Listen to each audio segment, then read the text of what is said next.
दोस्तों जिंदगी में कई बार कौन सी चीज कैसी पेश करनी है और कौन सी बात कैसी बतानी है ये भी बहुत बड़ा रोल प्ले करती है। कोई चीज को बोलने के लिए शब्दों की रचनाओं को अच्छी तरीके से पेश करना भी ये खूबी मानी जाती है। छोटी सी कहानी आपको सुनाता हूं और इससे आपको पता चलेगा कि कौन सी बात कैसी की गई। राजा अकबर और बिरबल के बहुत सारे किस्से आपने सुने होंगे और ये किस्से भी बड़े ही मजेदार होते थे। कहीं हंसी के होते थे, कहीं बहुत ज्यादा समझदारी के होते थे और जिंदगी के सीख के भी होते थे। उसी में से एक किस्सा ये था कि राजा अकबर ने एक बार रात में एक सपना देखा। सपना कुछ ऐसा था कि उनका एक दांत छोड़कर सारे दांत गिर चुके हैं।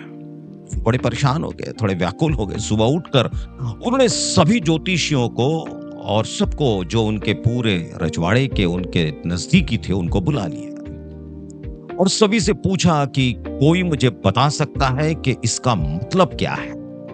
सभी लोग राजा के स्वभाव को जानते थे।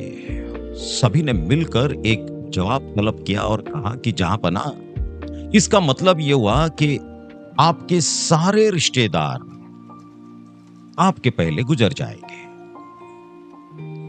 जहां पना को ये चीज थोड़ी अच्छी नहीं लगी और उन्हें ये चीज से गुस्सा आ गया। उन्होंने तुरंत इन सभी को अपने से दूर कर दिया और फिर सोचने लगे और उन्होंने बिरबल को तलब किया। बिरबल को बुलाया और उन्हें यही सपना उन्हें बता दिया और कहा कि बिरबल, मुझे बताइए कि इसका मतलब क्या है। बिरबल भी बड़े चतुर थे साहब। बिरबल को राजा अकबर की ये चीज बड़ी ही जानी जाती थी कि उन्हें कौन सी बात ऐसी बोलनी है। उन्होंने एक बड़ी खूबसूरती से इसका जवाब दिया।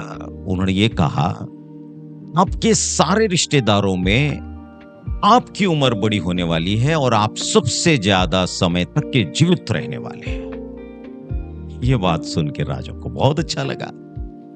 उन्होंने बिरबल की ये बात सुनकर खुश हो गए और उनकी वाहवाही किया और उन्हें इनाम देकर उन्हें घर भेज दिया। साहब, इसका फलसफा यह है कि वही बात जो पहले लोगों ने कही वो किस अंदाज में कही और दूसरी बात बिरबल ने कही वो किस अंदाज में कही। मैं अगर किसी को कहूं कि आप इस काम के लायक नहीं है और दूसरी बात क्या होगी वो आप अंदाजा लगा सकते हैं।